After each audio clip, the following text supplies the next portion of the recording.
Prison Chronicles is proudly brought to you by the Eacombe Brewing Company. Eacombe Brewers is a locally owned craft brewery based in Hornsby, New South Wales. And for a limited time, Eacombe has put out a special edition beer, the Prison Chronicles Long Bay Lager. So support the podcast and a local Aussie brewer. Go to eacombebrewing.com.au to order or visit the brewery on Fridays and Saturdays. eacombebrewing.com.au. Beer you love, made by lovers of beer.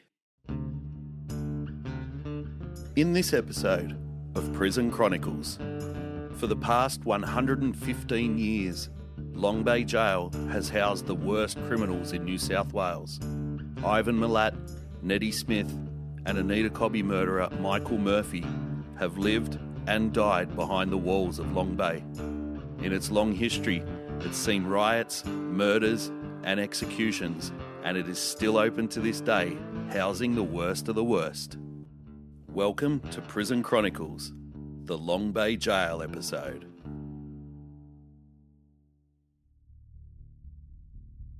The notorious Long Bay Jail is located in the eastern suburbs of Sydney, just 12 kilometres south of the CBD. At the end of the 1800s, Sydney's main prison at Darlinghurst had become overcrowded, had problems with drainage, security, and disease, and residents had complained that the jail was a beacon for criminals and vagrants occupying the area. A decision was made that a new jail would be built, and an area referred to as Long Bay, modern-day Malabar, was the chosen site. The undeveloped land at Long Bay was identified by the government as the perfect place for a new prison, in accordance with the views of John Howard, an English prison reformer of the 1770s, who believed that prisons should be built away from towns, preferably on a hill, to receive the full force of the wind and to have an intimidating presence to all that passed by.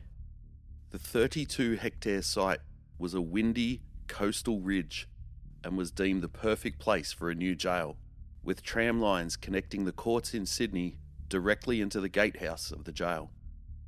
It was the first purpose-built penitentiary in New South Wales, meaning that it was designed to rehabilitate its prisoners rather than just lock them up. And it was the first prison in Australia to be planned with separate jails for men and women.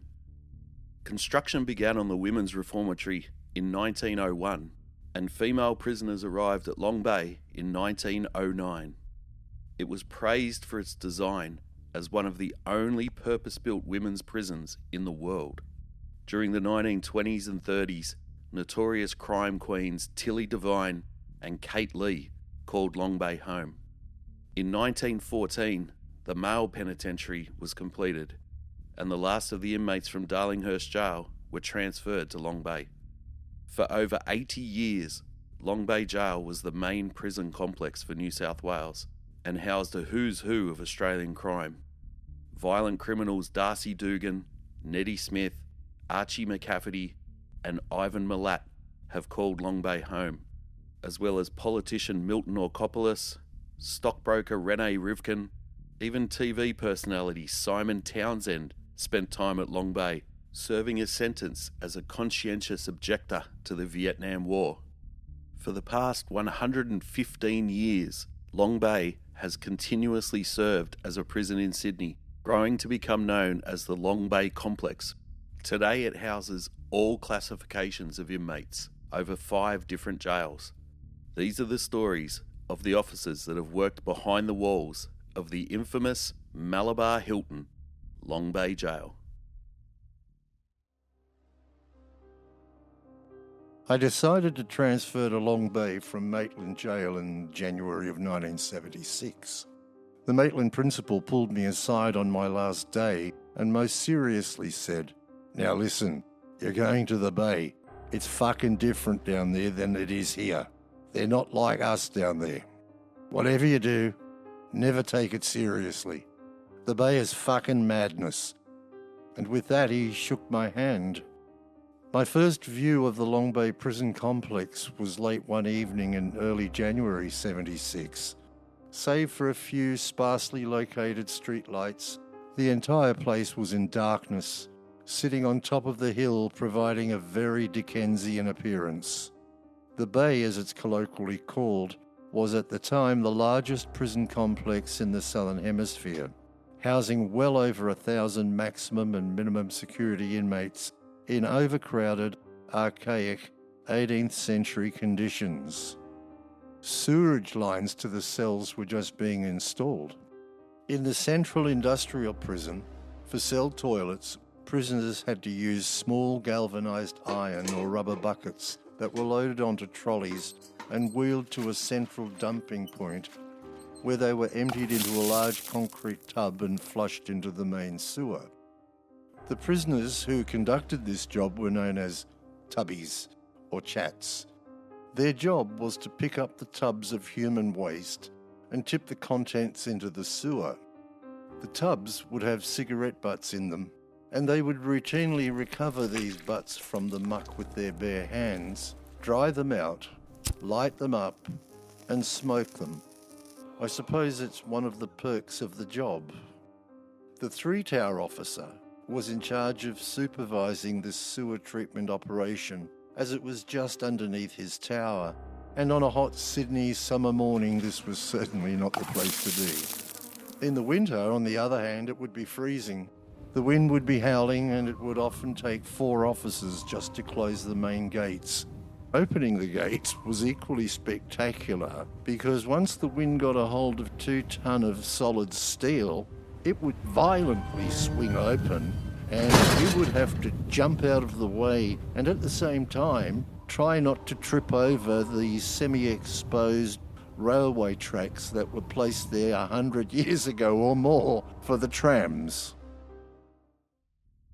Long Bay is a massive complex.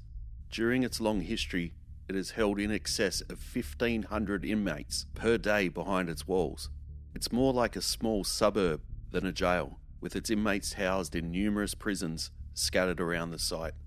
Each prison at Long Bay Complex has its own purpose. With so many inmates housed there, the prisons at Long Bay have to provide food, clothing, laundry facilities, and medical attention for its inmates. There's maintenance required to keep the old prisons functioning that requires many workers and industries to keep it operational. There is a bakery on site run by prison labour that provides food for the inmates, a textile shop that provides linen and clothing. There are numerous maintenance workshops that employ inmates that are plumbers, electricians, and handymen that do repair work around the jail. Minimum security inmates tend to the gardens and lawns around the jail and even work in community parks and gardens. There is a prison hospital for inmates that are mentally and physically unwell. There is the remand centre for inmates that are waiting to go to court. There's a protection jail for pedophiles and various other smaller units that house inmates with specialised needs. And it all runs 24 hours a day, every day of the year. Long Bay, over the years, has been made up of about 8 standalone prisons. It's had the remand centre, the reception prison, the central industrial prison, the industrial training centre, the minimum security jail referred to as Area 7, the special purpose centre that houses witness protection inmates, the prison hospital, and for a brief time in the 1970s, the Kentingal Supermax prison. Different areas and wings have opened up and closed down over the years, leading to the place becoming a maze of old and new buildings, mostly unsuitable to their requirements. Today it's called the Long Bay Complex, as it still has 5 standalone prisons on the site, all with their own gatehouses, reception rooms, visit areas, and their own staff. Long Bay is huge, and there's a lot of officers required to run the bay, and they're all scattered all over the complex in different jails. There's so many that you could be there for years and you would never know most of the staff. It's funny, when you meet someone and they find out that you work at Long Bay, people always say things like, "Oh, you must know Dave, he's a mate of mine, he's worked at Long Bay for years." It's like someone saying, "Oh, you live in Parramatta, you must know my mate Dave, he lives there." The place is huge. I don't know your mate Dave. We had a unit called the PDC, the Periodic Detention Centre. It was a really unique place. It was one of the most sought after jobs in the department, because if you started work there on Friday morning at 8 o'clock, you got paid till Monday 8 a.m. 24 hours a day. You got to sleep there, you got to eat there. The crims didn't give a fuck about you. But on Fridays, the grassed area at the front was known as the ring. Now what used to happen, most inmates who were coming in to do periodic detention were pissed. You can't blame them, they're going to be pissed, you know. And that always caused a bit of a punch-up between themselves or the officers. So the grassed area became known as the ring. Now this day I had a friend who he really desperately wanted to work at the PDC because of the financial increases. Because if you think about it, you've worked from Friday till Monday morning, the rest of the week's overtime, and that's huge dollars. So he was hell-bent on getting that. Bert's gone down there. He thinks he's set for life. So they give him the job of taking out these inmates to cut the verges on the road at Maroubra somewhere. They used to take care of the golf courses, the sides of the roads and the verges, and sometimes trim trees. So this day, the inmates jump out and they start cutting the grass. So when the time came for them all to go home, Bert's called them in. They've thrown their lawnmowers on the trailer. However, one of their members is refusing to get on the bus. Bert isn't a person to be messed with, so he simply grabs the man and throws him on the bus, grabs his lawnmower and throws it on the trailer, and off they go and head back to Long Bay. When they get to Long Bay, the gatekeeper holds a muster, and he's calling off the names, and finally he comes to an extra inmate. And he said, well, who are you? What are you doing here? And the guy goes, well, I live in Maroubra. I was cutting the grass out the front of my place, and that big bloke over there grabbed me and threw me on the bus. And I'm trying to tell him I'm not one of his inmates, but he wasn't listening. He's then thrown my lawnmower on the trailer and driven back here. The gatekeeper says to this guy, you can't be here. Get the fuck out. And the guy goes, well, can I have my lawnmower back? This incident was to be the conclusion of Bert's very, very short period of time as a PDC officer. He could see the gravy train disappearing down the tracks, and he was placed back in the old MRP with the rest of us. A lot of the things happened in the remand centre because that was all where the action was, because they're all dickheads on thin edge because they're going to court. We had this bloke, and he rings me up and he says, oh, so-and-so's going off and he's selling, he's cutting himself. I was a night senior, so obviously I had the seniority to the jail. I had to take care of it, you know, freaking hell. So I go up there, and then this guy's in his cell. He's got a toilet brush. And I don't know if you remember the toilet brushes. In those days, you could kill someone with them. They were big lumps of wood. And he had this jagged thing to his neck. So he's got this blood going down his neck, you know. And he said, don't come near, I'll kill you. And I'm wanting to kill myself, you know, it's no win. He's going to belt me if I go near him. And he wanted to kill himself, you know. So, how are we going to do this? So, I was with this other officer, was a pretty handy sort of bloke. The bloke's, don't come near me, you know. And I go, shit, how can I get around this? And I says to this other bloke, I says, bugger him, let him fucking kill himself. And that he took his eye off the bloody ball. So I was able to ram the bed up against him and jumped over the bed, whacked him in the head, see? Punched him hard as I could. And he drops it, and we bring him out, and you get him off to the clinic and whatever. And he was right, you know, he had a bloody sore head. And my bloody hand ballooned up like it was a bloody 16-ounce boxing glove. Bloody head like rock, mate. I'll tell you what. I was a mess. I had about a week off, but I couldn't say what happened, you know. Oh, you can't do that, you know. I'm on 1 and 2 post one day, which is a post that just monitors all the inmates in the yard. There's me and my offsider, and we could tell that something was going to happen. It got a bit too quiet, and I said to my offsider, we've got to keep an eye out here. This doesn't feel right. And we could see a little bit of a scuffle in the yard, and one of the inmates walks out of the yard, starts walking towards us. He's about 50 metres away. You could see that he was bleeding. There's blood all over him. So I said to my offsider, keep an eye on that inmate in the yard. He's changing clothes with that inmate. You keep eyes on them. I saw another couple of inmates walk towards the toilets. I said, I've got eyes on them, you keep an eye on them. We're radioing the tower to keep an eye on the yard. And this inmate's walking towards us, he's got blood pissing out of his ear, and he's holding something in his hand. When he gets towards us, I could tell that they'd cut his ear off. And he's holding his ear in his hand. Blood's pissing out everywhere. So he comes up to me, he's like, Chief, I need to get through to the clinic. I'm like, just wait a minute, mate, I'll get to you in a second. And we're talking to the tower, seeing what's going on in the yard, following who's changing clothes, who was responsible for this. And the crim yells at me again, Chief, they cut me fucking ear off, I've got to go to the clinic. I'm like, just wait a minute, mate, just wait, you'll be right. And goes on a few more minutes. He's like, Chief, I've got to go to the clinic. So I grabbed his hand that was holding the ear, and I put it up to my mouth, and I'm like, mate, listen, I'll put you through to the clinic in a minute, just fucking wait. Everything goes silent. My offsider starts laughing. I look at the crim, I think he's going to blow up, because I've just spoken to his severed ear that he's holding in his hand with blood everywhere. But he just looks at me and he's like, yeah, that's a good one, Chief. All right, I'll just wait. Anytime an inmate wants to request something out of the ordinary, a process is in place in prison that they have to request it in writing to the Deputy Governor. Inmates fill out a form, known as a bluey, to ask for permission for anything outside of what they are entitled to.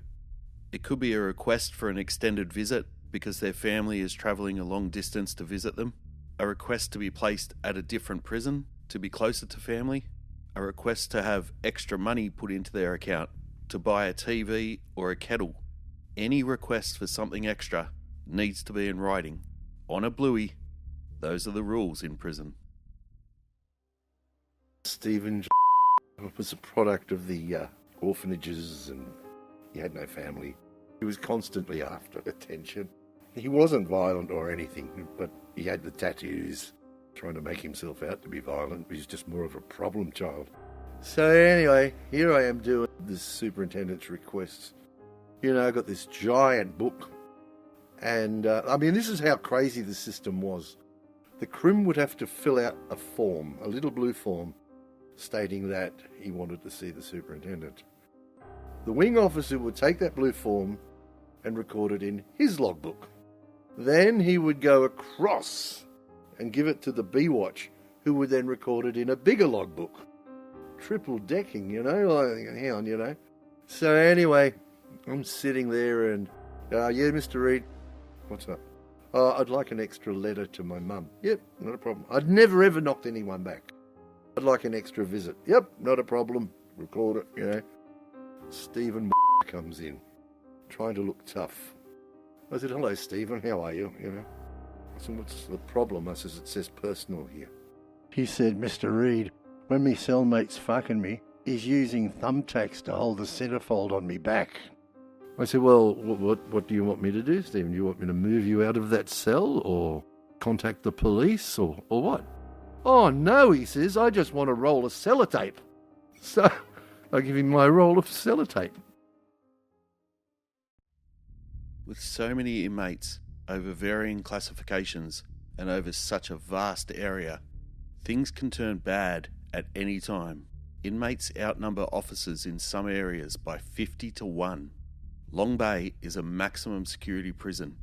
It holds some of the state's most dangerous and violent criminals. It is old, overcrowded, and sometimes tempers can flare up. Well, we were in the programs area near Marcy when I was a senior. And this Keller, that's the first time I had to run in with him. He was down the other side near the pool table throwing snooker balls at George Wise, which was just outside my office. I could hear this crash, bang going on, snooker balls flying everywhere. So I peeped behind my door. I could see Keller down the other end. And we had all the tables in front of us where they had dinner and all that. So I fell to my knees and crawled under the tables, you know. Slowly crawling. The bloody snooker ball was still there going around. And I got to the table just under where he was. And I threw the table one side and grabbed him by the throat. Right? He thought a bloody lion's got him. Yeah. Back then, there was a lot of problems with violent prisoners. In those days, never had been a riot squad. There had never been any real organised response units. Ron Woodham got the chance to start this unit. I was a foundation member of the emergency unit. It was all after the 74 Bathurst riots and the outcome of the Royal Commission, and that's where it all started. So we spent a lot of time training and developing methods of helping prisoners that couldn't quite get out their cell fast enough.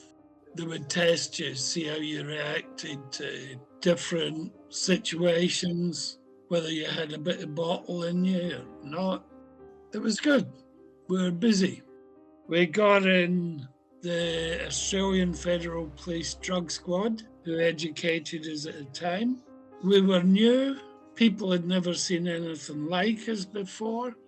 And we very quickly made a bit of a mark on the system. Dave Farrell and myself, at one stage, were called the Starsky and Hutch of Long Bay.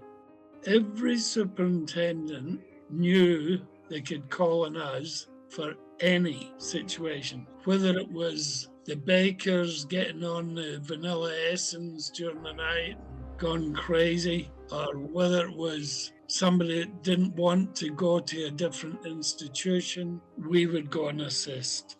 This is the kind of stuff we did. We would do daytime searches. We'd go into workshops at night and do searches. It was all showing that we were there, we're here to assist. We were a very busy people. We rushed down the CIP one day. We got down there and about half a dozen of us all geared up in their riot gear and they opened the gate. They said, "What are you fellas doing here?" They said, "Oh, we thought there was a riot on here." They said, "No." I said, "Well, we'll start one." Today, I am 9 Wing Manager in the Metropolitan Reception Prison at Long Bay. I have an assistant officer working with me. Rumours of an impending riot have been circulating within the prison for weeks. The tension can only be described as monumental. Earlier today, several of my inmate informants have warned me to be careful at the lunchtime muster. They tell me the disturbance will commence over at 10 Wing when their muster is called. All wing officers have been instructed that should a riot break out, we are to lock the main entrance doors, grab the wing muster book, then lock ourselves in the shower block, which is at the far end of the wing. An emergency exit door has been installed at the back of the shower room. It can only be unlocked and opened from the outside. When it's safe to do so, someone will open the door and evacuate us. Well, that moment has arrived. I watch from my wing's main entrance as the 10 Wing mustering inmates began their attack on the 10 Wing officers, who are being forced to retreat into the wing and are struggling to lock the doors. The riot has broken out as was predicted. As instructed, my offsider and I secured the entrance doors and grabbed the muster book, then ran to the shower block and locked ourselves in. However, as we turned to face the steamy showers, we realised we'd locked ourselves in with 20 or 30 inmates. Just as I was thinking, "Oh no, we've walked into a trap," an inmate approached me saying, Mr. R, don't worry. We're just as scared as you. You're safe in here with us." And so we all waited patiently for rescue, absolutely relieved to be safe, while all hell broke loose on the circle. One of the oldest parts of Long Bay that is still in use today is the Central Industrial Prison. It is made up of 6 wings and houses around 300 inmates. The wings are over 100 years old, having been built in 1914 as the original male penitentiary to rehabilitate its inmates. 4 Wing is an intimidating, cavernous brown brick building. It's 3 stories high. However, internally there are only 2 levels that house inmates. Inside, it has an extremely high wooden ceiling that was designed to provide ventilation. Cool in summer, freezing in winter. The wing office is immediately to your right as you enter the wing via the ancient steel-barred double doors. The office once was a cell. Its walls still have the 4 embedded hammock hooks protruding from them, as do all the other cells in the wing. A fully exposed toilet sits in the back right-hand corner next to the scratched and worn bench where we make our coffees. Sitting on the bench top is an old departmental issued radio, a microwave and a kettle. The office door is still the original piece of flat steel plate that was first hung well over 100 years ago. It's locked with a shiny brass Jackson lock, the same reliable old Haspin bolt system that every other cell in the wing is secured with. Just outside the office door is the department's tribute to modernity. Installed in 1979, it's the wing's electrical switchboard and cell alarm system. The alarm system has a series of red and green lights for each cell planted on its door. The lights coordinate with a red flashing light situated high on the outer front wall. All 13 wings on the complex have this arrangement. In the 1970s and 80s, each cell was fitted with a button referred to as the knock-up button. It was used by inmates in emergency situations to notify officers that they required help. When the inmate pressed the knock-up button, a red light would flash on the external wall of the wing, alerting officers that they need to attend. As you walked into the wing, the switchboard would have a red light lit up, identifying which cell required attention. The switchboard is constantly tripping as inmates overload the system with their electrical devices, particularly in winter when they employ their toasters to heat the cell. The outdated flashing light knock-up system has been updated over the years, and nowadays each cell has an alarm button that connects to the officer's station for inmates to talk directly to an officer in an emergency. The term knock-up comes from the Industrial Revolution in England and Ireland. Before alarm clocks, people would be employed to knock on workers' doors or windows to wake them up for work. These people were referred to as a knocker-up or knocker-uppers, and the term was adopted by Australian prisons from their earliest days. On the ground floor at the back of the wing is the laundry and shower block. It's musty and stinks of damp washing, old Sunlight soap and White Ox tobacco. The floor and walls are constantly damp and mildewy. On the back wall is an emergency exit door that can only be unlocked from the outside. It opens to the sterile zone of the prison. If a riot should occur, staff are to lock themselves in the shower area and wait until help arrives and the door is opened for them from the outside. In the centre of the wing is a brass and steel staircase leading to the top landing. The brass handrail joints gleam. The gaps in the diamond checker plate treads are scrubbed daily by the wing sweepers, who use a toothbrush to clean between the grooves in its pattern. No one has ever ordered them to do this, but nonetheless, they do it anyhow. As you alight the steps, you face an enormous arched window that in its height extends almost to the top of the wing's wooden ceiling. Just in front of the window, and about 5 metres up from the landing floor, a horizontal hardwood beam spans from one side of the wing to the other. This wooden beam, still there to this day, was where inmates were executed. Darlinghurst Jail saw 76 criminals hanged between 1840 and 1914.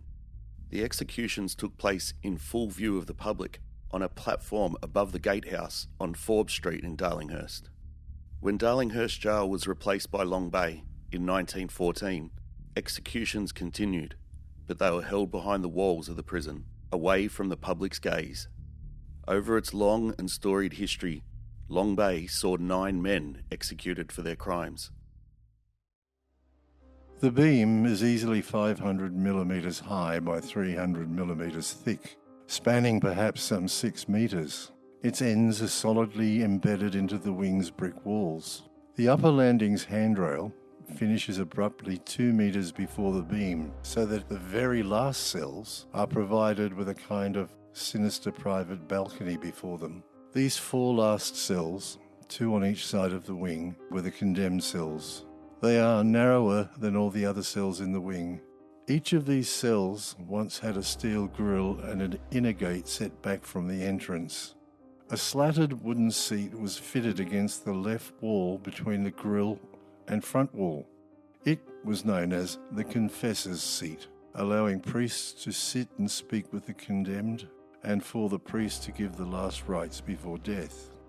These condemned cell doors open directly onto the trapdoor platform. 2 steps and you're standing directly beneath the beam. So I suppose the last vision the condemned would have had in this life would be of the top landing and the bottom half of 4 wings' highly polished floor. In the centre of the beam, a hole has been bored vertically through it. I can only surmise that the hangman's rope passed through this hole. I only ever saw the rope once. It was quite pliable, with a fair bit of elasticity to it. A short section of one end was encased in a canvas cover. A small loop had been created at this end. Through the loop, a leather-clad shackle was placed. The shackle and canvas-covered rope would have been placed around the neck with the shackle positioned under the jaw. Directly beneath the beam's hole and built into the checker plate flooring are 2 trapdoors. They have lead weights attached beneath their leading edges to increase the efficiency of their opening. Slightly to the rear and to the right of the trapdoor, a slot has been cut into the steel flooring. Through this slot fitted the lever for activating the trapdoor's mechanism. It's in such a position that once the condemned is upon the trapdoor, for the executioner, a quarter turn to the right and the lever would be in his hand, requiring only a slight push to activate the mechanism.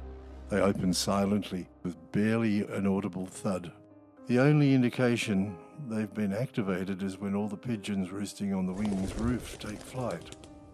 Directly below the trapdoors and carved into the floor is a pit. Its purpose is not spoken of. It has remained covered for the past 60 years, and no one ever walks upon it. No one. It has now been removed and concreted over. Once every year until 1985, when the trapdoors were finally welded shut and the death penalty rescinded in New South Wales, we greased and tested the trapdoors. After 71 years since installation, the trapdoors continue to work flawlessly. The first criminal executed at Long Bay was murderer and thief James Wilson. At precisely 9 a.m. on the 31st of May 1917, Wilson walked his last steps from cell 48, referred to as the condemned man cell, just a few metres away from the newly constructed gallows. Prison officers placed a white hood over his head and applied the noose. Seconds later, the lever was released and the trapdoor opened. His body hanged for a regulation 20 minutes before a doctor declared Wilson deceased. The last inmate to be executed at Long Bay was John Kelly, who had murdered a female farmhand by hitting her with an axe in February 1939. Just 6 months later, Kelly made the short 3-metre walk from the dead man's cell in 4 Wing and was hanged for his crime. Prison Chronicles is proudly brought to you by the Eacombe Brewing Company. Eacombe Brewers is a locally owned craft brewery based in Hornsby, New South Wales. And for a limited time, Eacombe has put out a special edition beer, the Prison Chronicles Long Bay Lager. So support the podcast and a local Aussie brewer. Go to eacombebrewing.com.au to order or visit the brewery on Fridays and Saturdays. eacombebrewing.com.au. Beer you love, made by lovers of beer. Want more from Prison Chronicles? Subscribe now for bonus episodes, exclusive behind-the-scenes photos, and gripping stories about prison life that weren't included in the series. Visit patreon.com/Prison Chronicles podcast and immerse yourself in the full experience today. On the next episode of Prison Chronicles, the 1970s saw Australia open its first supermax prison. Katingal was a state-of-the-art 40-bed maximum security facility designed to house the worst prisoners in New South Wales. But from the day it opened, Katingal was plagued by controversy. and it closed its doors after only 3 years of operation. Stay tuned for more Prison Chronicles.